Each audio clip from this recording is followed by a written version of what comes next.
Hello guys, welcome back sur Manifeste et aujourd'hui on va parler d'authenticité et de vulnérabilité mais je suis pas toute seule.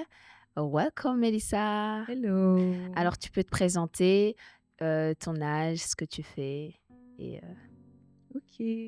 Bonjour à tous. Du coup, moi, je m'appelle Mélissa, j'ai, 27 ans, bientôt 28 ans et du coup, je suis passionnée par l'écriture, passionnée par les médias et la communication de manière générale. Donc voilà. wow, nice.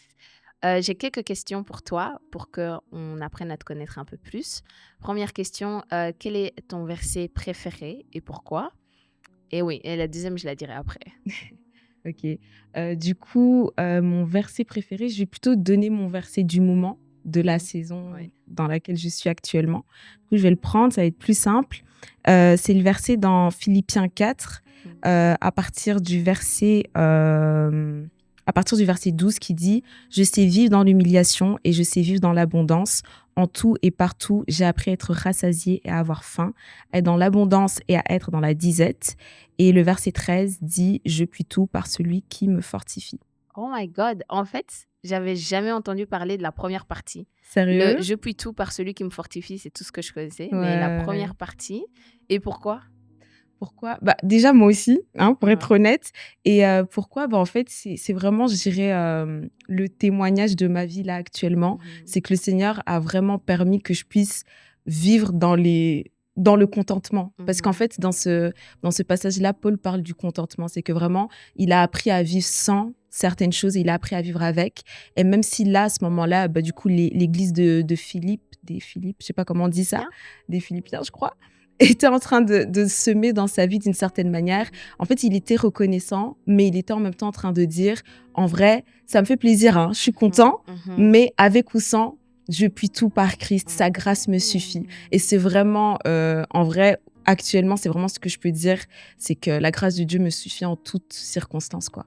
Ça ça donne toute j'ai une toute nouvelle perspective de ce verset parce que pour moi, quand Paul a dit ça, Mmh. c'était plus dans le sens où le type a tellement souffert que je Mmh. puis tout par celui qui me fortifie. Mmh. Mais si on lit du coup le verset que tu as lu avant, on Mmh. comprend que les Philippiens, en fait, il a dit ça quand il était dans une saison de joie. Mmh. Ça change parce C'est que ça. c'est un verset qu'on utilise quand ça ne va pas trop. Ouais. Mais Mais en vrai aussi, parce que je pense qu'il est en train justement de se souvenir hein, des moments où des ça n'allait moments, pas. ouais. Et en train de se dire, bah, OK, même si aujourd'hui ça va, je me rends compte que même quand ça va, la personne sur laquelle je m'accroche, la grâce Mhm. en vrai, C'est c'est en Christ. Christ, tu vois. Donc, Ah ben, en tout cas, du coup, ok, intéressant. intéressant. Ouais, autre question, c'est euh, quelle est parmi les paraboles de Christ, quelle est ta parabole à toi préférée et l'impact que ça a eu dans ta vie? Mm, mm, mm. En vrai, je sais pas si c'est une parabole, pour être honnête, mais c'est les béatitudes. En vrai, oui, je pense que c'est une parabole, hein, les béatitudes. Oui, Sorte de parabole d'une oui. certaine manière. En tout cas, moi, dans les béatitudes, il y a ce verset qui dit: «Heureux les pauvres en esprit, car le royaume des cieux est à eux.» Et je me rappelle qu'avant, je comprenais pas ce verset. Je me disais vraiment: «Mais Seigneur, ça veut dire quoi? Mhm, Pauvre dans quel sens? Ça veut dire quoi pauvre en esprit mhm, finalement?» et cetera. Et il y a vraiment eu une saison jusqu'à aujourd'hui, je dirais que c'est vraiment quelque chose qui a impacté ma vie, c'est le fait de réaliser qu'en fait, quand il parle de pauvre en esprit, c'est vraiment la personne qui se rend compte que sans Christ, je peux rien. Sans Christ, tu vois? C'est vraiment une personne qui ne se suffit pas à elle-même, mais qui se rend compte, en fait, j'ai besoin de Christ. Et Dieu, en fait, comment dire? Il se glorifie ou il se sent comme il investit ou il agit mhm. justement dans la vie des personnes qui ont besoin de lui et qui appellent à lui finalement. Et du coup, moi, ça m'a vraiment impacté de réaliser que le royaume des cieux est ouvert, accessible aux personnes qui ressentent le besoin de Christ, tu vois. Et pas les personnes qui pensent, non, en fait, moi, je me suffis à moi-même, Mhm, mes temps de prière, ça me suffit. Enfin, tu sais, mhm. qui vont comme se, se Glorifié. glorifier de Oui. ce qu'ils font, quoi que ce soit. Non, mais Dieu va vraiment comme nous faire comprendre qu'en fait, les personnes qui se sentent incapables, Mhm. c'est eux à qui il va ouvrir, tu vois, les portes des cieux. Donc moi, Ah ça bah, m'a vraiment j'apprends parce que honnêtement, les béatitudes, c'est Il y a des versets que je comprends, il y a des versets que je comprends pas, comme pauvre dans l'esprit. Mais là, j'ai compris, surtout en lien avec Philippiens que tu viens de lire. Grave, ouais. Ça fait fait tout un sens. Yeah. Et comment tu as connu Christ? Parce que tu parles de Christ avec de la profondeur. Comment tu l'as connu? Comment je l'ai connu? En vrai, dans un premier temps, je l'ai connu à l'église parce que j'ai grandi dans les églises depuis que je suis petite. J'ai été même présentée à l'église quand j'étais née. Donc, j'ai vraiment grandi. Je suis née à l'église, en fait, à proprement dit. Et c'est bien. Hein, c'est pas quelque chose. Je dirais pas que ça a pas servi, ça a servi. Je pense qu'il y a des semences qui ont été posées quand j'ai grandi comme ça à l'église. Mais en réalité, comment est-ce que j'ai connu? Parce que là, on parle vraiment de connaissance. La connaissance, elle est venue après. La connaissance, elle est venue après. Elle est venue peut-être quand j'avais 16-17 ans. Mais encore, pour moi, c'était une connaissance, mais c'était pas une rencontre. Tu vois, parce que je connaissais, c'est-à-dire que je pouvais vraiment te sortir les versets, le langage chrétien, tu vois. Ouais, non, par la grâce de Dieu, ça va. Il intercède par le Saint-Esprit, oui, ouais. Même pris en langue et tout, tu vois, le parler en langue. Je crois que je l'ai eu à 17 ans, un truc comme ça, 17-18 ans. Donc, tu vois, il y avait cette connaissance de certaines... En fait, j'ai eu la connaissance des choses... La maîtrise vraiment des choses religieuses, la maîtrise de l'église, tu vois. Mais en vrai, dans les profondeurs, il y avait vraiment un niveau de rencontre que je n'avais pas encore expérimenté avec Dieu. Et ça, je dirais vraiment que c'est venu au fur et à mesure par la suite. Ok. Je me retrouve vraiment en toi parce que d'abord, pour ceux qui ne savent pas, j'ai grandi dans l'église et je l'ai vu grandir dans l'église. Et j'ai aussi grandi dans l'église avec les paroles et tout ça. Mais vraiment, arrive un moment où tu fais la rencontre personnelle avec Christ. Et je ne sais pas pour toi, mais pour moi, il y a un avant Christ et un après Christ. Même si j'ai grandi dans l'église, même si on peut s'asseoir et se dire, mais ça a toujours été la même chose.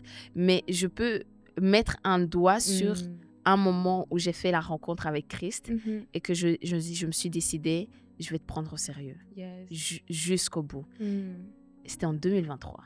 Wow. Bizarrement. Wow. J'ai connu Christ, je me suis baptisée à 15 ans. J'ai fait... En fait, le fait de grandir dans l'église et d'avoir la connaissance et de parler en langue et de prier, ça accroît ton amour pour Dieu. Mais pas ta loyauté et fidélité à Dieu. Parce que je peux t'aimer, mais ne pas être fidèle ou loyal à toi, tu vois. Et c'est en 2023 quand je me suis...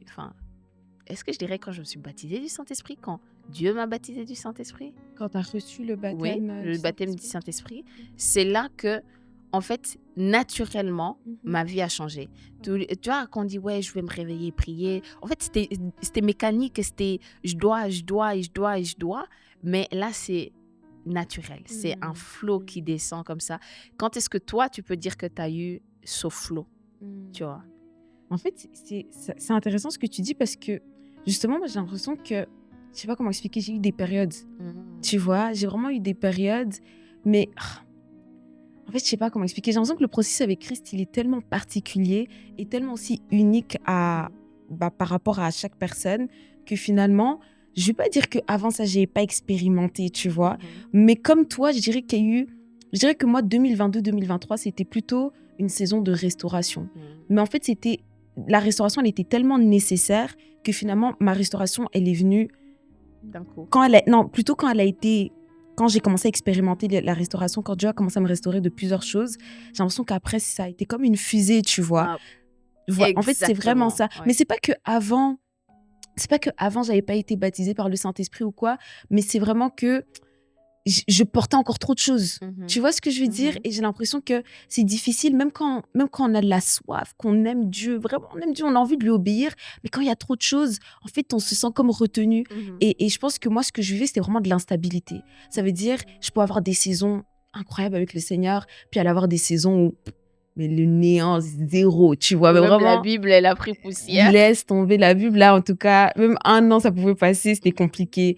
Mais c'est vraiment ça. Et du coup, oui, j'expérimentais Christ, oui, j'apprenais des choses, mais c'était pas aussi fort que ce que je vis depuis 2022. Parce que j'ai eu l'impression qu'il a vraiment fallu que toi, quand on dit t'es par terre, Oui. t'es par terre, t'es Ouais. par terre. Et je dirais que pour moi, ça, jusqu'à peut-être même quand je vais grandir dans 10 ans ou quoi, Mhm. c'est quelque chose, c'est un témoignage qui va rester. C'est, OK, à partir de 2022, il y a vraiment eu un shift total Voilà. sur Ouais. base d'une expérience qui a fait que, boum, tu Mhm. vois, la restauration, et puis la restauration qui fait que, en fait, après, tu vis des Ouais. expériences que, c'est pas que tu n'avais jamais vécu, mais ça a un autre goût.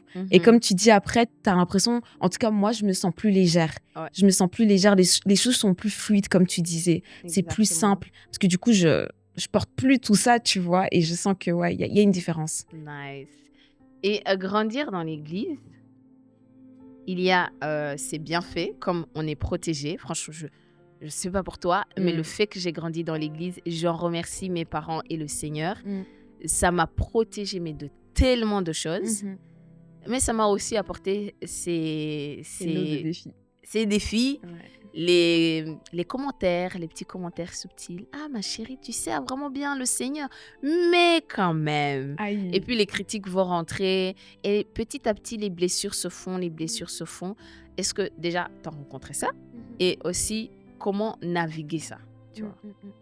Ah ouais. Franchement, pareil que toi. On va rendre grâce à Dieu d'abord. Ouais. Hein, avant de pointer du doigt. Mhm. Merci Seigneur quand même. Non, pas quand même. Merci Seigneur. Parce que finalement, je me rends compte que si j'avais pas grandi dans l'église, certainement que le Seigneur serait passé par une autre voie. Mais je dirais que l'impact que ça a eu, c'est comme toi, c'est que ça m'a gardé de beaucoup de choses. Ouais. Ça m'a vraiment gardé de beaucoup de choses. Et je pense qu'indirectement, même sans le savoir, il y avait certainement des personnes qui intercédaient pour moi sans que je le sache, hein, et que ça m'a gardé de beaucoup de choses. Donc pour ça, je suis vraiment reconnaissante. Puis la grâce d'avoir grandi aussi dans une famille chrétienne, ça m'a gardé de énormément de choses. Ça aurait pu être pire, Ah. mais Dieu a permis que ce soit plus limité parce que j'étais entourée par des personnes qui priaient et tout. Mais du coup, pour répondre à ta question, je dirais que les expériences que je vais dire négatives, c'est que finalement, j'ai eu du mal, moi, personnellement, à être moi-même. Par moi-même, ça veut dire, là, on parle d'authenticité. Vraiment, l'authenticité, en fait, ça a pris du temps. Je dirais que vraiment, le niveau d'authenticité, vulnérabilité, j'ai commencé à l'atteindre en 2022. Oui, c'est vraiment... Et je crois que c'est même là que j'ai commencé à comprendre, en fait, pourquoi c'est important en tant que chrétien d'être authentique et vulnérable. Et pas essayer de faire croire que tout va bien, tout est parfait, t'inquiète. Enfin, tu vois ce que je veux dire? Et c'est une forme d'orgueil, mais une forme d'orgueil aussi qui est beaucoup nourrie par ce qui se passe dans le milieu chrétien, justement, le milieu des églises. Parce qu'en fait, on te laisse même pas l'espace. On te laisse pas... Moi, en tout cas, j'ai pas... En fait, on te laisse pas tu vois, cette grâce-là de pouvoir dire ça va pas, tu vois. Et peut-être parfois, c'est même pas tant les gens qui te laissent pas cet espace, mais c'est toi indirectement, tu te mets des pressions. Surtout, tu vois, quand tu es dans une petite église et tout, tu dis ah non, je peux pas dire, sinon si. Nos Sinon églises, il y a ton tonton, il y a ta ta tante. maman. Après l'église, vous allez retrouver à la maison.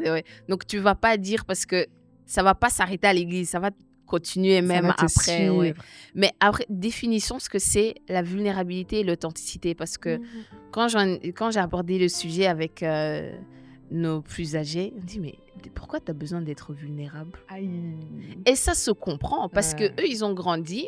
Aussi, les jeunes, il faut qu'on donne un petit dosage de grâce à nos aînés. Ils ont grandi dans une société où il n'y a pas la place pour la vulnérabilité. Ils sont en survival mode, ils doivent survivre. Donc, pourquoi est-ce que tu as besoin d'être vulnérable au final? Tu vois? Ça, c'est... Aller expliquer ça à quelqu'un qui a 50 ans, qui n'a pas eu besoin d'être vulnérable pour avancer dans la vie, c'est très compliqué. Mais c'est très important aussi. Très important. Et finalement, je pense que c'est nécessaire pour tout le monde, même pour eux, même pour les plus âgés. Mais comme tu dis, je pense qu'avec l'expérience de vie et les générations qui sont différentes, en fait, ça fait que finalement, eux, ils ont grandi, ils devaient juste survivre à la vie, tu vois. Et tu vois, il y a ce truc où ils sont obligés d'être forts, rester forts, etc. Et puis finalement, malheureusement, cette génération-là a un peu confondu le fait d'être fort et le fait d'être vulnérable. Et moi, c'est ce que justement, quand Dieu m'a fait réaliser, en fait, être vulnérable, c'est pas manquer de force, tu vois. En fait, la vulnérabilité, c'est juste... c'est comme un type de sincérité et de transparence, tu vois. C'est-à-dire, je suis devant toi, si je vais pas bien, je te dis je vais pas bien. Est-ce que ça veut dire pour autant que je suis en train de te dire que je suis faible? Non. En fait, et puis même, pour moi, ça vient rejoindre les versets dont on parlait. C'est que Dieu dit à un moment donné, plutôt Paul dit dans un verset où il dit oui, que c'est quand je suis faible Faible. Oui. que je suis fort. Que Christ Que est fort en Christ est moi. fort en moi, un truc Oui, comme oui. ça. Donc, c'est comme s'il est en train de faire comprendre qu'en fait, Christ se glorifie dans nos faiblesses, Mhm. tu vois. Et du coup, je pense que c'est aussi ça, réaliser la vulnérabilité, c'est de laisser, en fait, c'est de se laisser la possibilité d'être faible pour Mhm. pour que Christ puisse se Mhm. glorifier. Et moi, justement, l'expérience que j'ai faite, c'est que je voulais pas accepter cette faiblesse. Il y a des types de faiblesses dans ma vie que je voulais pas accepter, que j'avais peur d'accepter ou qu'on ne me laissait pas accepter. Tu vois, à cause des des Oui. critiques que ça pouvait amener, où tu dis j'ai une image à garder, j'ai Aussi. ma famille qui est là, s'ils Mhm. savent que, enfin, et du coup ça faisait que je vais rester fort. Mais en fait, cette force, entre guillemets force, elle me rendait faible finalement, tu vois. Mais tu sais, quand tu dis la vulnérabilité n'enlève pas le fait qu'on reste fort, ça me Mhm. rappelle Jésus à Gethsémani. Mm. Jésus à Gethsémani, t'as dit la vulnérabilité, c'est la sincérité vis-à-vis de Dieu et soi-même. Ça m'a rappelé Jésus à Gethsémani. Quand j'ai lu l'histoire de Jésus quand j'étais petit, c'est ça qui m'a frappé jusqu'à aujourd'hui. C'est venu sur terre, il sait qu'il est Dieu. Il sait qu'il connaît déjà le plan final. C'est pas comme nous les humains où on ne sait pas ce qui va se passer demain. Lui, il s'est engagé dans un processus où il connaît la fin finale. Mais ça ne lui a pas empêché d'être à Gethsémani. Et c'est là, il y a un verset en hébreu qui dit que Christ compatit à nos faiblesses. Il a été transparent et sincère avec Dieu. Il a dit vraiment, c'est difficile. La Bible dit, et même dans les films quand on est enfant, il illustre tellement bien. Il y a la goutte d'eau qui descend et qui se transforme en sang. Et il a dit, c'est difficile pour moi, mais si c'est ta volonté, je vais la faire. Et c'est ça la sincérité et la vulnérabilité. C'est pas aller sur la place publique et dire, en fait, guys, il y a ça qui va pas, et le dire à toute personne qui veut l'entendre. Mais c'est être dans une disposition d'être vulnérable, parce qu'on peut aussi ne pas l'être, parce qu'on n'a pas envie d'être jugé, on n'a pas envie que les gens connaissent nos histoires, et puis le diable va nous enfermer dans cette case de, en fait, le moins que tu en dis sur ta vie, le plus tu es protégé. Alors que même Christ lui-même, il a été vulnérable face à la bonne personne, qui était Christ. Et dans nos églises, qui sont ces bonnes personnes? C'est fort. C'est ça la question. Yes. Parce que maintenant, on peut en parler et on encourage les jeunes à être vulnérables et authentiques. Vulnérable et authentique, pour moi, c'est deux choses différentes. Ouais. Ça va ensemble, mais c'est deux choses différentes. Par exemple, moi, j'ai grandi, et gloire à Dieu, grâce à mes parents, j'ai grandi en étant une personne authentique. C'est-à-dire que si je n'aime pas quelque chose, on m'a donné l'espace pour m'exprimer et dire ça, j'aime pas, ça, j'aime bien, et être authentique à moi-même. Donc, ne pas mettre un masque. Mais la vulnérabilité, elle est venue après. Elle est venue des années après. Parce que je peux être authentique et tout le monde sait. Et les gens qui sont authentiques mais pas vulnérables, on a tendance à avoir des discours de « ouais, mais c'est qui je suis. Mais moi, je suis comme ça. Mais tu sais, mais j'ai toujours été comme ça. » C'est vrai, tu es authentique à toi-même, tu as toujours été comme ça, mais tu n'es pas vulnérable du « pourquoi est-ce que tu es comme ça? Pourquoi est-ce que ça impacte ta vie comme ça? » Tu vois? Du coup, il faut aussi mesurer, est-ce que tu es les deux? Est-ce que tu es authentique sans être vulnérable? Il y a des personnes qui sont vulnérables, mais pas authentiques. Ouais. Tu vois? Mais c'est très compliqué. Ouais. Non, c'est un défi. Et justement, pour revenir à l'authenticité, c'est que c'est parfois, en tout cas, moi, c'est ce que j'ai vécu, c'est que j'ai commencé à vraiment m'investir dans l'église. J'avais 15 ans. Et en fait, à 15 ans, tu sais pas qui tu es. Ouais. Tu vois, Ouais. tu sais pas qui tu es. C'est vrai que pour certaines personnes, comme tu disais toi dans ton témoignage, c'est que tu as grandi dans une famille, on t'a laissé l'espace des petites, de dire ce que tu penses, d'être qui tu veux être et tout. Moi, j'ai eu un peu du mal à trouver ma voix, tu vois, à savoir parler, à savoir comme entre guillemets m'imposer, tu vois. Ouais. Ce qui fait que du coup, quand tu arrives dans un espace qui est totalement nouveau pour toi et t'as envie de servir Dieu et tout, etc. En fait, tu vois ce qui se passe, entre guillemets, religieusement parlant. Les gens parlent comme ça, ils s'habillent comme ça, ils agissent comme ça. Et du coup, tu vas juste faire les choses de manière assez automatique et mécanique. Mais en fait, j'avais pas forcément toujours la conviction. Tu vois, j'avais pas forcément... C'était pas comme si moi, j'avais eu une révélation de quoi que ce soit. En fait, tu vois, c'était juste... Je faisais parce que je voyais que les autres faisaient comme ça. Ouais, Ah, mais moi aussi, je vais faire comme ça. Les autres, ils vont à gauche. Moi aussi, je vais aller à gauche. ouais, Ah, ils vont à droite. Moi aussi, je vais aller à ouais. droite. Et du coup, en fait, après, ça fait que t'es une chrétienne, mais instable. T'es une chrétienne, mais t'es pas fondée. T'es fondée sur quoi? T'es fondée sur ce que les gens font. T'es fondée sur ce que tu entends qui a l'air bon. Ouais. Mais au fond de toi, tu sens que quelquefois, Pas t'as pas ça. envie de faire ça. Oui. Et du coup, toi, t'es un peu... T'es tiré dans tous les Mhm. côtés. Puis du coup, dans le milieu de l'église, tu as l'impression qu'il faut faire certaines choses, mais après, tu as d'autres milieux. Le milieu de l'école, le Ouais. milieu des réseaux, etc.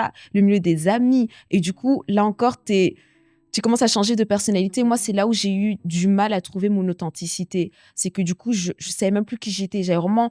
Et pour moi, en tant que chrétien, l'authenticité, on peut vraiment aussi la mettre en corrélation avec l'identité finalement. Oui. Parce Oui. que moi, j'avais du mal à trouver qui j'étais. Du coup, j'avais du mal à être authentique. Oui. Et du coup, dans mon identité en Christ aussi, j'étais très variable, tu vois.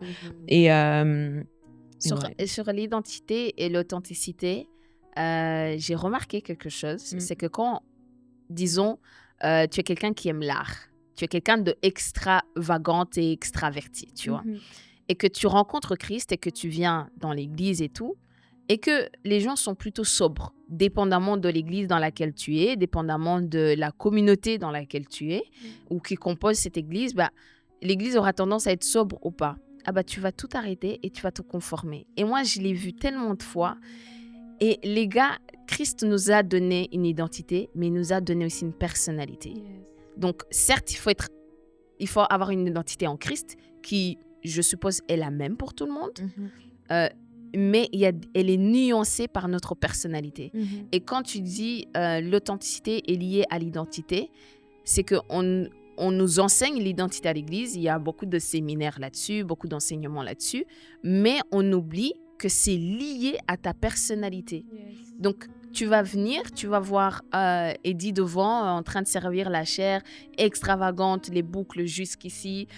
Avec les années, je suis devenue de moins en moins extravagante. Mais dans ma jeunesse, waouh! Et du coup, tu vas arriver face à une personne comme ça, et toi, tu es quelqu'un de timide et réservé. Tu vas dire, mais en fait, servir Dieu, c'est être extravagant, énergie à fond. Et en fait, tu auras l'impression d'aller à contresens et tu te demandes, mais qui je suis, qui suis-je? Mais regarde ta personnalité. Attache l'identité de Christ à ta personnalité et ça créera l'authenticité que tu cherches. Moi, je pense que c'est la petite nuance qu'on perd. Parce que même ce week-end, il y a des tas d'enseignements sur l'identité de Christ. La Bible nous parle de l'identité en Christ. Mais il nous a créés tous uniques avec notre personnalité. Du coup, moi, c'est ça qui m'a aidée. C'est ça qui m'a aidée à non seulement pour les... Là, c'est vraiment pour les jeunes qui manquent d'identité et d'authenticité. C'est pour les personnes qui ont des fortes personnalités, c'est comprendre que ta personnalité est en lien avec l'identité de Christ parce qu'il t'a créé ainsi. Et pour les personnes qui n'arrivent pas à détecter quelle est leur identité, commence à détecter quelle est ta personnalité. Parce que de ce que je viens d'entendre, tu étais une personne qui voulait pas se conformer vraiment, mais tu étais comme un genre poussé et que tu devais le faire. Mais je pense que si on avait posé et qu'on dit, mais en fait, Mélissa, quelle est ta personnalité? Qui es-tu, tu vois? Est-ce que tu aimes lire? Est-ce que tu aimes partager? Est-ce que tu aimes aller vers les autres? Et suivant ta personnalité, tu attaches les caractéristiques de l'identité de Christ et l'authenticité se crée. C'est ça. Ouais, hein. C'est ça, totalement. Je pense que t'as vraiment bien résumé ça. Et je pense que justement, au début, surtout quand t'es adolescente et tout, t'as du mal à savoir qui tu es, tu vois. Et je pense que c'est pour ça que je parlais d'identité, c'est que, en fait, finalement, pas parfois, mais quand t'es adolescente, c'est bien d'avoir comme une base, une fondation. La fondation, c'est ce que Christ dit de toi, tu vois. Et dans cette fondation-là, où tu sais qu'est-ce que Christ dit de moi, et que maintenant t'es assez stable dans cette fondation-là, et ben après, tu peux commencer à découvrir, ou même en même temps, mais dans le sens où je pense que parfois, parce que moi, je sais que j'ai eu des phases comme ça, où du coup, je commençais à découvrir ma personnalité en grandissant. Ah, mais moi, je suis quelqu'un d'artiste. Tu vois, j'ai une fibre artistique, etc. J'aime ci, j'aime ça.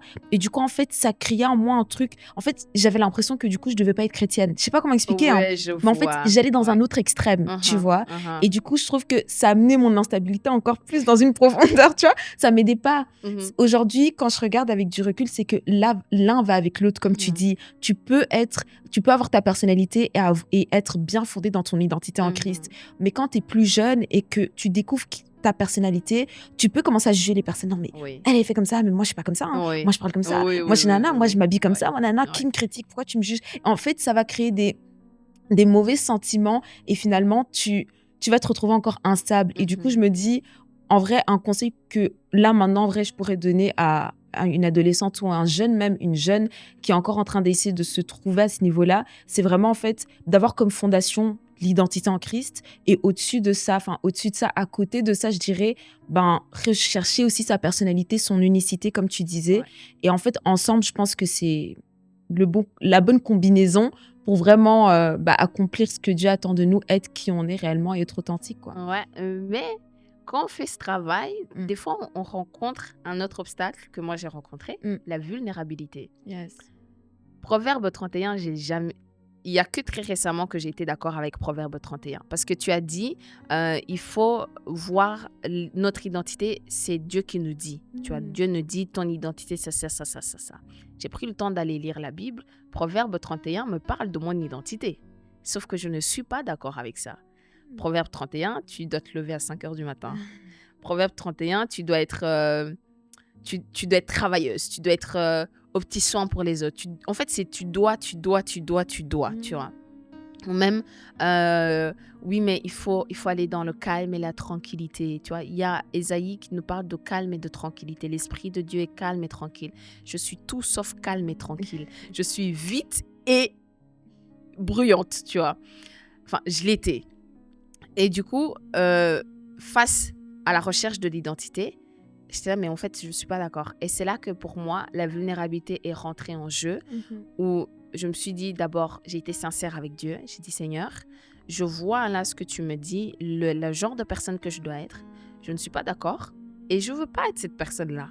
Mais une vérité que, par le fait d'avoir eu un bon encadrement, gloire à Dieu, c'est que mon pasteur m'a dit, mais en fait, que tu sois d'accord ou pas d'accord avec la parole de Dieu, elle reste parole de Dieu. Amen. Donc, que tu montes les montagnes, que tu descendes les autres, que tu te révoltes, si la parole de Dieu dit que l'Esprit de Dieu est calme et tranquille et que tu veux avoir l'Esprit de Dieu, par défaut, tu seras calme et tranquille, tu vois. Et du coup, est rentré en jeu un autre travail que chez moi, je n'avais pas, comme je vous l'ai dit, la vulnérabilité. J'étais là, ok, mais alors, comment est-ce qu'on devient vulnérable? Pourquoi est-ce que c'est important? Et envers qui on est vulnérable? Parce que je l'ai essayé, mais les gens, à peine tu as commencé à partager ce qui était difficile, que c'est arrivé à l'autre bout de la salle. Que c'est même arrivé chez toi avant que tu arrives chez toi. Est-ce que tu as rencontré ça? Comment tu as navigué ça et quels conseils tu pourrais donner? Ouais. Oui, en fait, c'est super intéressant parce que là, quand tu es en train de parler, c'est comme si ça m'avait ramené là à l'époque. Et en fait, tu te rends compte que de base, en tant qu'enfant, en tant qu'adolescente, tu as comme ce truc-là d'innocence, tu vois. Genre, quand tu grandis, en fait, de base, tu es quelqu'un d'innocent. T'as pas encore été détruit par la vie, tu vois. Il y a des choses que t'as pas encore expérimentées, donc t'as encore un niveau de pureté, tu vois, dans ton cœur et de naïveté aussi, tu vois. Ouais. Et moi, dans ma naïveté, du coup, dans mon adolescence, etc., j'avais cette tendance à aller chercher de l'aide, tu vois. J'avais cette tendance à aller parler. Malheureusement, pas toujours aux bonnes personnes.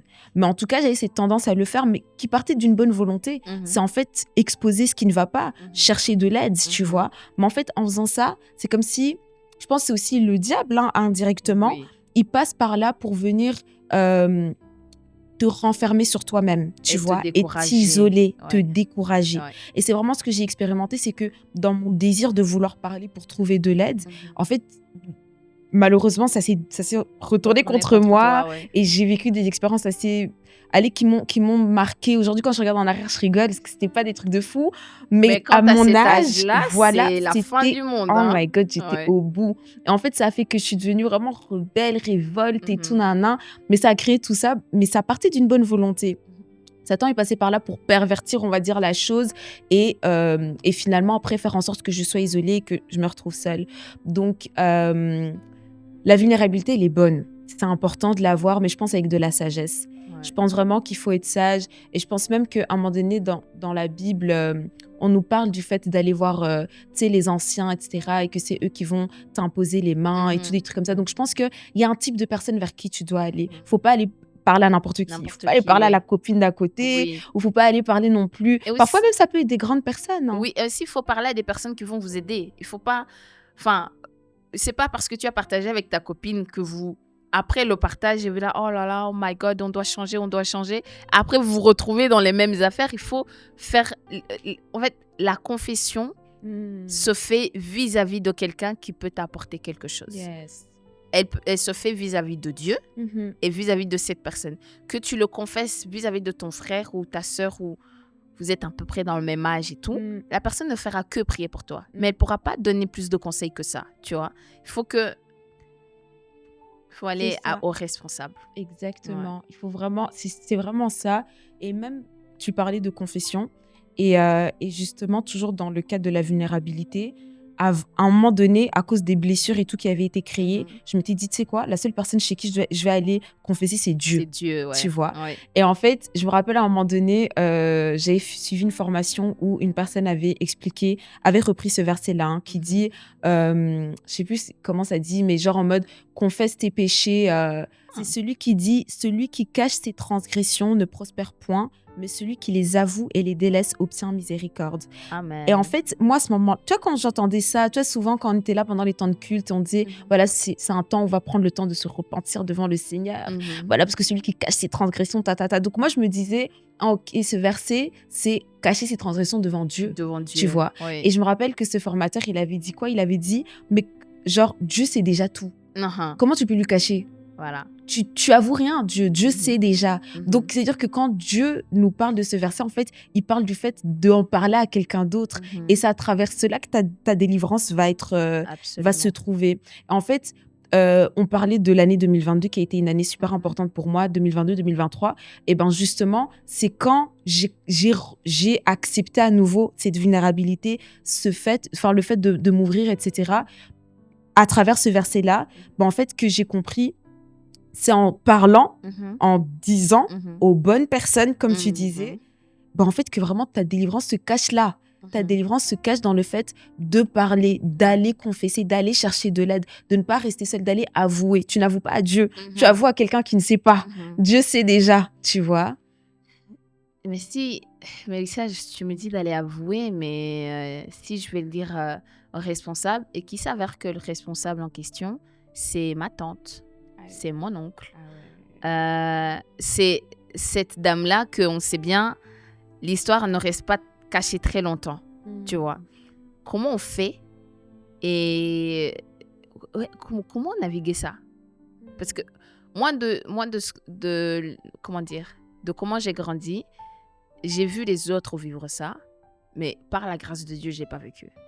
Ma responsable ou mon pasteur / ma mère, c'est quelqu'un qui, même si les gens de l'église venaient dire, je pouvais sortir avec un frère, ça arrivait à la maison avant moi. Mais je savais que si la nouvelle arrive à la maison avant moi, j'avais une safe place. J'allais pas être jugée, j'allais pas être condamnée.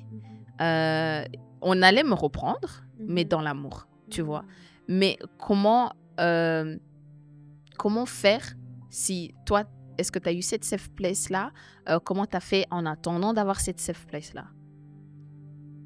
Franchement, déjà pour répondre à ta première question, si maintenant il n'y a que tes tontons, tes tantines, aïe, non, c'est chaud. Franchement, je vais pas mentir, j'ai jamais été dans cette circonstance. Mais c'est vrai que du coup, quand j'étais dans la circonstance où j'avais personne, bah, franchement, c'était compliqué. Je vais pas mentir, c'était compliqué. je pense qu'il faut prier aussi, hein. Je Mhm. pense que franchement, il faut pas avoir peur de prier, de dire Seigneur, mets des personnes autour de moi. Amen. Vraiment, mets des personnes autour de moi. Et s'il y a des personnes autour de moi, mais que moi, mon cœur, il est fermé pour X ou Mhm. Y raison, dispose mon cœur pour Mhm. les bonnes personnes, face aux bonnes personnes, etc. Parce que je pense que Dieu, vraiment, dans sa miséricorde, dans son Il amour, va trouver. il va trouver, Oui. il va susciter des personnes qui vont comme ça se montrer comme des grands frères ou comme des grandes sœurs ou comme des pères ou comme des mères et qui vont pouvoir être ces personnes-là pour nous, Ouais, quoi. ouais. Enfin, parce que du coup, pour répondre à ta deuxième question, moi, j'en ai pas eu. C'est-à-dire que moi, dans mon cadre familial, c'était pas le cadre où je pouvais aller parler Mhm. des choses profondes. Oui. Non, les choses profondes, là, Tu non. restes, On tu reste restes en haut. vraiment, ouais, Jésus dans est la bon. culture, vraiment, c'est compliqué. Mhm. Et du coup, pas directement, en tout cas, c'est en grandissant Ok. que ça a un peu changé. Mais du coup, ouais, il a fallu que Dieu a suscité des personnes autour de moi. Dieu a Amen. vraiment suscité des personnes autour de moi et c'est ça qui m'a aidée. Ok. T'as dit, enfin, comment reconnaître ces personnes-là? Moi, je pense que Dieu peut mettre à disposition des tas de personnes dans ton église, mais je pense que tu les reconnais à, comment dire, déjà une personne qui garde ce que tu lui dis. Si tu sais que la tantine ne garde pas ce que tu dis, On va pas là-bas. va pas là-bas, tu vois. Mais quelqu'un aussi qui te corrige dans l'amour. Parce qu'on est en train de parler ici, nous sommes les tantines de demain. Aïe, Voilà, ça, dis pas ça. il faut l'accepter. Hein. Nous sommes les tantines de demain, nous sommes les responsables de demain, tu vois. Du coup, quand j'ai compris ça, j'étais là, mais pourquoi est-ce qu'on ne vient pas me parler, moi? Pourquoi est-ce que les petits de 13 ans, les petites de 12 ans, elles ne viennent pas me parler? Là, je fais mon action de vulnérabilité, guys, et je vous le dis. C'est un travail que j'ai dû faire. J'ai d'abord emmené vis-à-vis de Dieu, et puis je l'ai emmené vis-à-vis de quelqu'un qui, je sais que cette personne va me dire la vérité, tu vois. Parce que des fois, on aime aller se confesser vers des gens. Ils vont pas te dire la vérité. Ils vont te caresser dans le sens du poil, tu vois. Et du coup, je me suis rendu compte que c'est parce que moi-même, je ne suis pas cette bonne responsable-là. Wow. Ah, c'était difficile. Parce que tu dis, mais attends, je sers le Seigneur, mais j'ai eu des bons exemples de responsables. J'ai eu des exemples à ne pas suivre de responsables. Comment ça se fait que moi, je me retrouve dans ce piège-là? Et le Seigneur m'a ouvert les yeux et c'est le jugement. C'est juste le jugement. Parce que tu vas venir me dire, oui, Edith, j'ai rencontré ce type, je suis dans une situationship. Je vais te regarder, mais pourquoi? Parce que c'est des choses que moi, soit j'ai jamais traversées, du coup, je comprends pas l'intérêt, je comprends pas pourquoi tu t'attardes à ça, ou soit c'est des choses que j'ai déjà traversées, je sais déjà comment ça finit, je te dis une fois, je te dis deux fois, si tu peux pas écouter, va à côté, tu vois. Ah non, à ce niveau-là, vraiment, moi aussi, je me repens. Du coup, je suis là, mais alors j'ai demandé au Seigneur, mais comment on est un bon responsable, tu vois? C'est l'amour aime en tout temps, tu vois. Tu aimes la personne et il faut aimer la personne dans toutes ses phases. Les jeunes qu'on encadre ou qu'on va encadrer, et des fois, tu n'as même pas besoin d'encadrer les jeunes. Moi, je te dis, Mélissa, à l'époque, quand j'ai grandi dans l'église, vous étiez mes modèles. Wow. On n'est pas très éloignés dans l'âge, mais juste quand j'étais petite, vous étiez vraiment loin là-bas, tu vois. C'est-à-dire, c'est pas nécessairement quand tu es un grand jeune de plus de 25 ans, il y a d'autres jeunes qui te regardent de 15 ans, de 12 ans. Tu n'as pas besoin d'avoir le titre de responsable pour agir en responsable, tu vois. Et du coup, j'étais là, en fait, quand ils me regardent, ils ressentent le jugement. Et un jugement que j'ai instauré moi-même. Parce que tu viens me dire quelque chose, je vais dire, mais en fait, j'ai déjà traversé, je sais la fin, arrête, ça ne sert à rien, tu vois.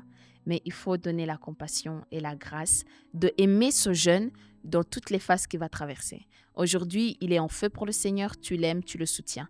Demain, il est tombé, En fait, moi, j'avais tendance à y aller, oui, mais pourquoi, mais continue. Mais en fait, ça, c'est un jugement, tu vois. Mais tu l'accompagnes et tu l'aimes dans toutes ses phases. Comme Christ nous a aimés dans toutes nos phases. Waouh.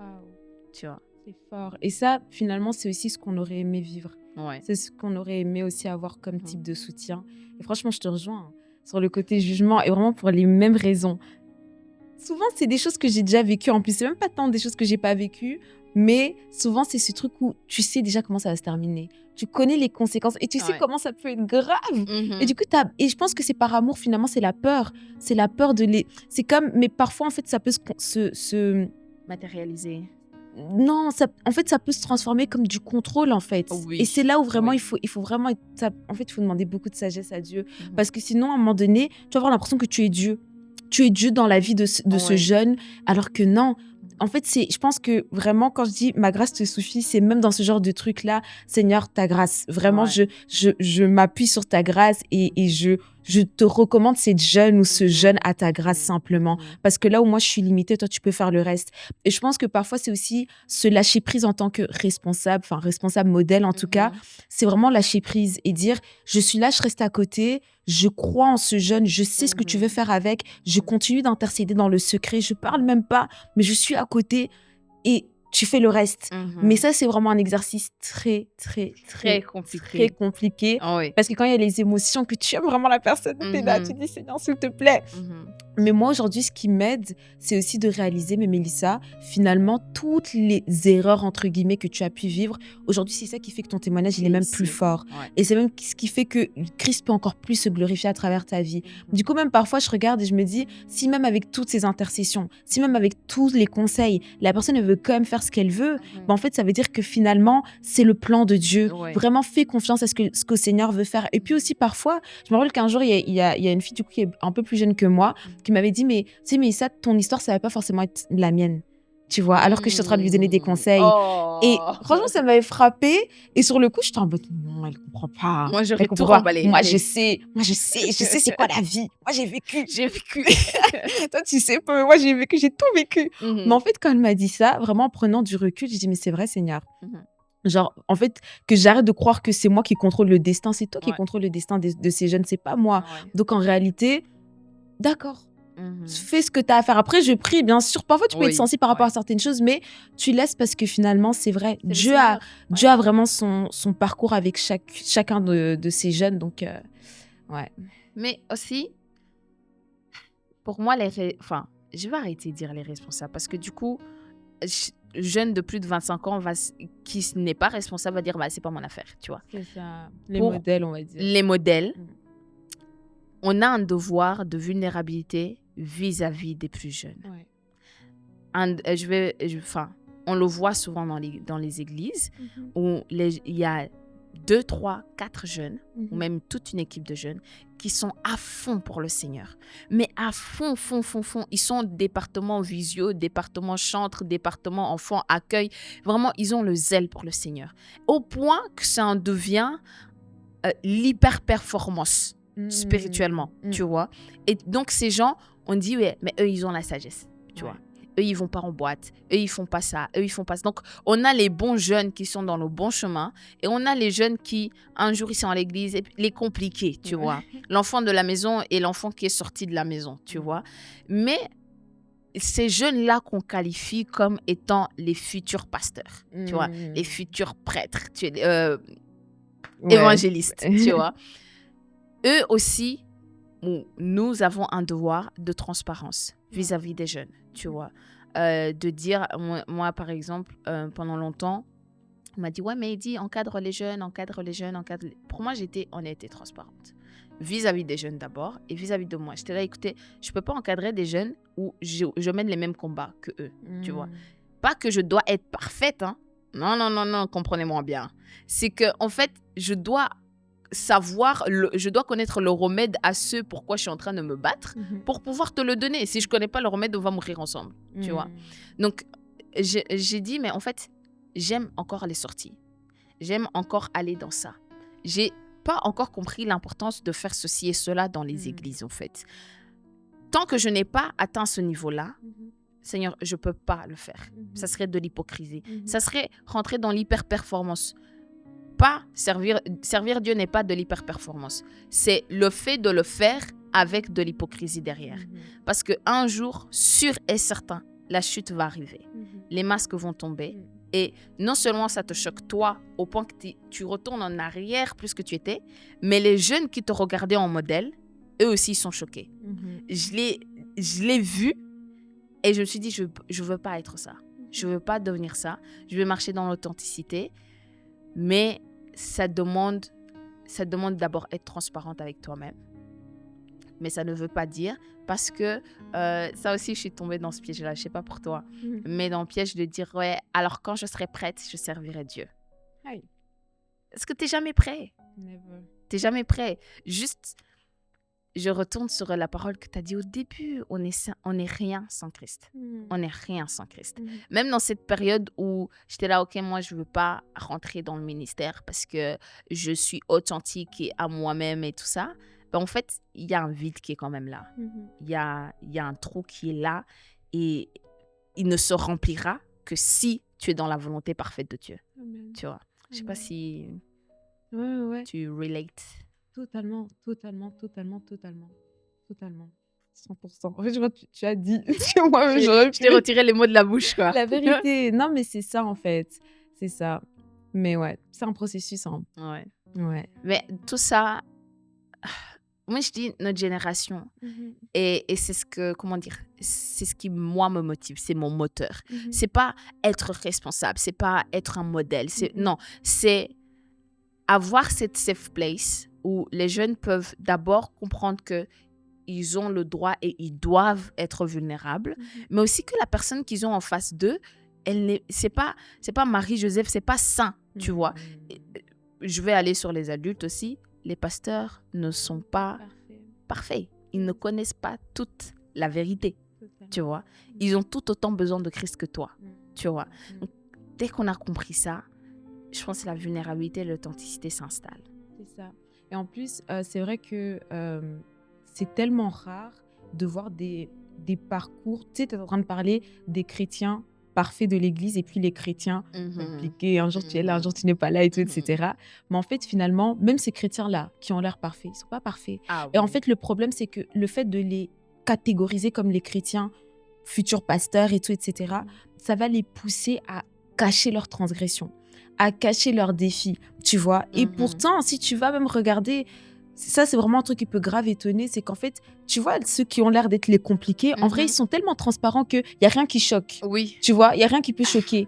Mais demain, celui-là qui a caché, que tu as l'impression qu'il était futur pasteur, on va tomber de 10 étages. C'est ça, et ça va choquer. Et même la personne, elle va être choquée d'elle-même. Parce que dans son idéal, c'était non, moi, ma trajectoire, c'était... C'est comme ça.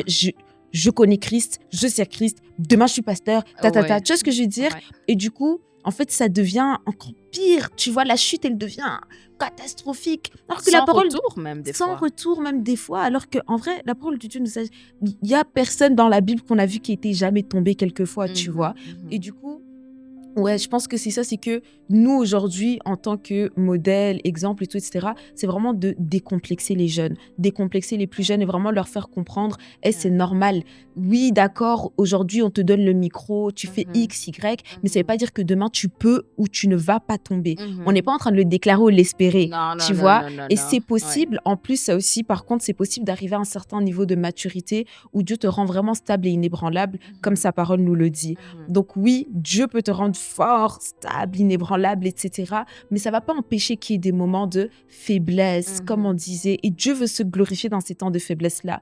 Mais la personne qui va montrer, comme tu parlais, d'hyper-performance, mais Dieu, même Dieu, en fait... Il n'a pas la place. Voilà, j'allais vraiment dire ça. Où est la place de Dieu dans ce que tu fais? Où est la place de Dieu dans ta vie, finalement? Si toi, tu es plus que suffisant, si toi, tu es plus que capable de servir en tout temps, plus que capable d'être sans péché.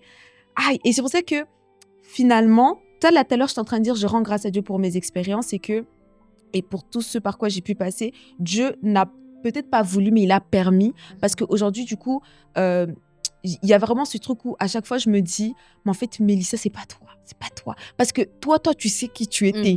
Donc aujourd'hui, tu es vraiment, t'as une conscience encore plus profonde du fait que toi, vraiment, c'est pas toi. Parce que toi, tu as essayé pendant des années, tu n'y es jamais arrivé. Il a fallu que Christ intervienne. Et en fait, ça te rend comme très dépendante, un niveau de dépendance que, tu vois, et là, je reviens à heureux les pauvres en esprit. Tu vois, et ça, c'est vraiment un truc qui me suit, qui me poursuit en tout temps. Là, on est en train de parler, par exemple, mais en fait, franchement, ça te garde de l'orgueil. Vraiment, ça te garde de l'orgueil et ça te garde du fait de croire que tu es capable de quoi. Non. Même quand il faut parler et que tu sais que, par exemple, tu as des capacités, en fait, tu vas toujours être dans ce truc. Non, non, vraiment, ça te permet de t'accrocher, de rester comme dépendante en fait de Christ. Mhm. Et je pense que c'est ce que Christ veut pour tous. Mhm. Donc, ça me rappelle aussi ce passage avec Paul où il parle du fait qu'il a une écharpe dans le bras, je Ah, sais plus j'allais où, dire etc. ça. Jure. Ouais, Waouh, ouais, non, quelle ouais. connexion. J'allais dire ça. Mais en fait, justement, ce passage, je trouve qu'il vient bien illustrer ça. C'est que parfois, Dieu ne voulait pas ça. Dans la volonté parfaite de Dieu, je pense pas que Il n'y a c'était pas ça. ce Oui. que voulait Mhm. Dieu pour Paul, Paul, mais Dieu a permis ça. Ouais. Et je pense que l'une des raisons pour laquelle Dieu a permis ça, c'est que Paul, il avait tellement un niveau de connaissance. Il avait tellement un niveau où il avait expérimenté Dieu. Je pense Mhm. que je sais pas qui vraiment à Ouais. cette époque-là avait expérimenté Dieu comme lui. Et du coup, je pense que Dieu a permis que Satan puisse aujourd'hui, on ne sait pas vraiment si c'est une maladie, Mhm. qu'est-ce que ça représentait, cette écharpe, mais en tout cas, c'était comme un fardeau, quelque chose qui le pesait. Mais en fait, ce fardeau-là a fait en sorte que Paul se dépende de la grâce de Christ, dépende de Christ entièrement. Et du coup, en fait, j'ai l'impression que parfois nos histoires, nos erreurs, etc., et nos temps de faiblesse, c'est comme des écharpes. Parce qu'en fait, ça nous permet et même parfois, même aujourd'hui, hein, certaines faiblesses qu'on a encore, c'est pas que Dieu veut, mais en fait, Dieu va permettre pour qu'on puisse garder un niveau on a encore les pieds sur terre. Dieu va peut-être nous révéler certaines choses, nous montrer qu'il est un niveau vraiment de waouh, Seigneur, mais tu vas garder les pieds sur terre parce que finalement, non, en fait, Seigneur, en fait, je sais pas comment expliquer, mais je pense que j'espère qu'on capte Absolument, tous, absolument. tu vois. Ouais. Mais quand tu dis faiblesse, moi, je veux souligner quelque chose. Quand on dit oui, les faiblesses, Dieu permet exactement tout ce que tu dis, je suis tout à fait d'accord. Mais c'est pas pour autant que tu tombes lundi, mardi, mercredi, jeudi, un mois sur deux, dans X, Y péché, tu dis ah, c'est les faiblesses de Dieu, c'est non. Il faut grandir et arriver à un certain type de maturation, je sais pas, de maturité, tu vois. Et les faiblesses, ils existeront toujours, on est humain, ils existeront toujours, mais il y a des choses et des actions. En fait, je vais changer ma phrase.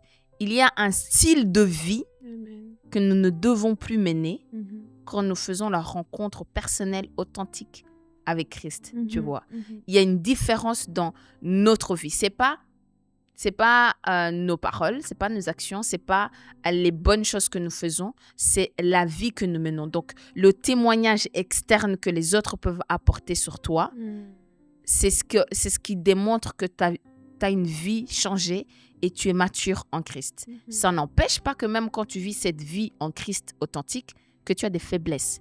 Mais c'est pas des faiblesses on compare ta vie à la vie d'une personne dans le monde, il n'y a rien qui change. Donc, ce n'est pas une excuse pour justifier le mode de vie médiocre dans lequel nous vivons. Vraiment médiocre. Médiocre, c'est le mot que je trouve à donner. C'est le bon mot, tu vois, il y a vraiment des chrétiens, ils servent le Seigneur, ils détournent, mais quand on voit la qualité de ta vie, elle est médiocre, tu vois. Et on justifie ça par oui, mais les faiblesses humaines, c'est pour que Christ se glorifie. Les chartes de Paul, non. Non, et puis la différence avec les chartes de Paul, c'est que finalement, c'est pas lui qui a créé les chartes. Tu vois, c'est Dieu qui a créé une circonstance. Enfin, c'est même pas Dieu qui a créé. Dieu a permis que cette circonstance puisse lui arriver. Et c'est différent. C'est-à-dire que c'était pas un péché. Sa faiblesse, c'était pas les femmes. Sa faiblesse, c'était pas... Tu vois, donc c'est... Redis-le, s'il te plaît. Redis-le. Je sais ce que j'ai dit. Sa faiblesse, c'était pas un péché, ce n'était pas les femmes. C'est ça. En fait, c'est... Donc, quand je pense que l'exemple de l'écharpe, c'est un bon exemple parce que moi, par exemple... Quand j'avais médité ce passage-là, que vraiment ça m'avait bouleversée, c'est qu'en fait, moi, j'avais pas mis ça en corrélation avec les péchés, on va dire de la chair, mais plus, tu sais, des difficultés de la vie, tu vois. Parce que, par exemple, là, en vrai, on nous parle d'une écharpe, mais en fait, pour moi, ça peut représenter une maladie. Tu vois, ça peut représenter un problème de famille, ça peut représenter un événement tragique, ça peut représenter des problèmes financiers. Pour moi, c'est ça, en fait, les faiblesses. C'est des choses qui vont être comme des défis, des challenges, etc.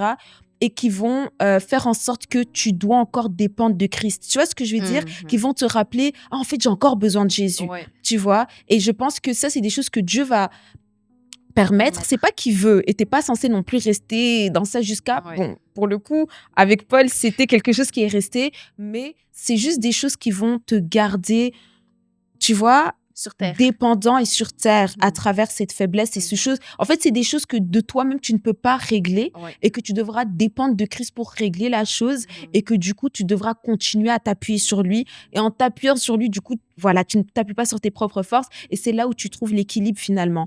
Donc moi, c'est plutôt dans ce sens-là. Mais comme tu dis, oui, c'est comme on disait là tantôt. Hein, et je pense que je lisais ce passage hier, je sais plus c'est encore où exactement, qui parlait du fait que du coup, je sais plus comment ça dit exactement, mais ça dit du coup à un moment donné, Dieu te rend fort, En tout cas, moi j'aime bien prendre les versets et puis Oui. changer avec mes propres mots. Oui. Oui. Et je sais que là, j'avais traduit avec des mots qui me parlaient moi. Et du coup, c'est comme si dans cette parole, ça disait, voilà, Dieu te rend fort, il te stabilise et puis il te rend inébranlable. Tu vois, donc en fait, il y a vraiment des niveaux et des niveaux, des niveaux, des niveaux. Tu peux pas, non, c'est pas tu peux pas, mais en tout cas, voilà, c'est un processus, comme on disait là tantôt.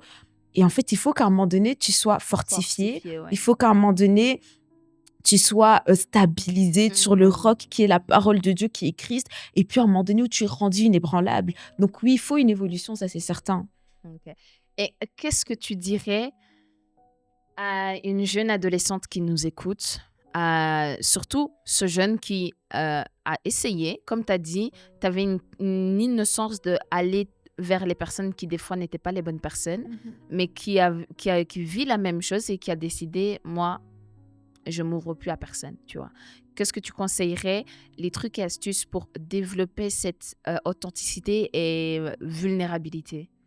Les trucs et astuces pour développer cette vulnérabilité. Honnêtement, je pense qu'on l'a un peu dit dans tout ce qu'on est en train de dire, mais moi j'encouragerais du coup un jeune ou une jeune qui nous écoute de vraiment... mais en fait, de comprendre que la vulnérabilité, déjà, c'est une force, c'est pas une faiblesse, c'est pas...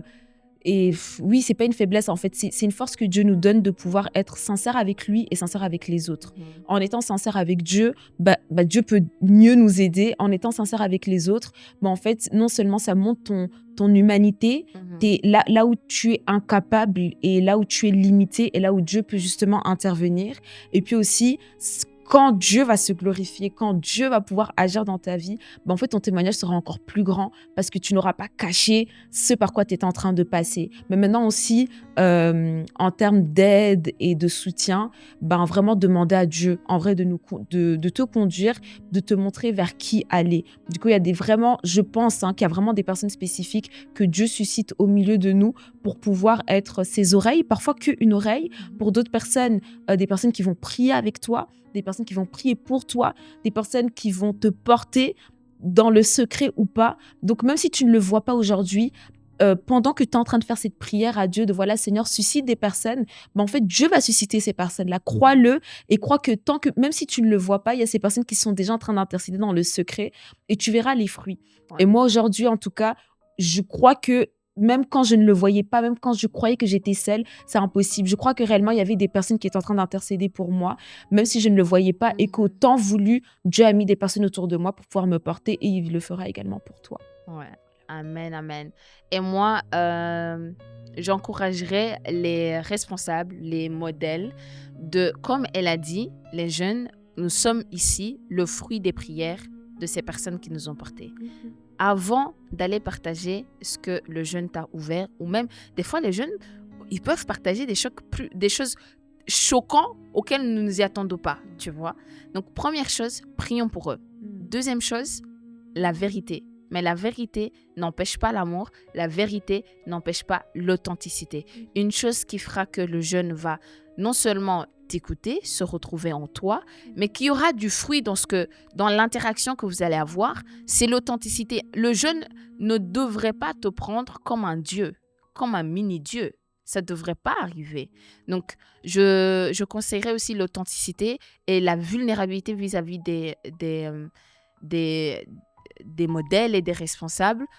C'est notre devoir aussi. C'est pas, on attend qu'eux, ils viennent et puis on leur dit quoi faire et puis ils retournent. Donc, voilà. En tout cas, merci beaucoup. Moi, j'ai été édifiée. Tu es ma première guest. Oui, J'espère que c'était agréable et que tu as kiffé. j'ai beaucoup aimé. On se retrouve pour d'autres émissions. Avec plaisir.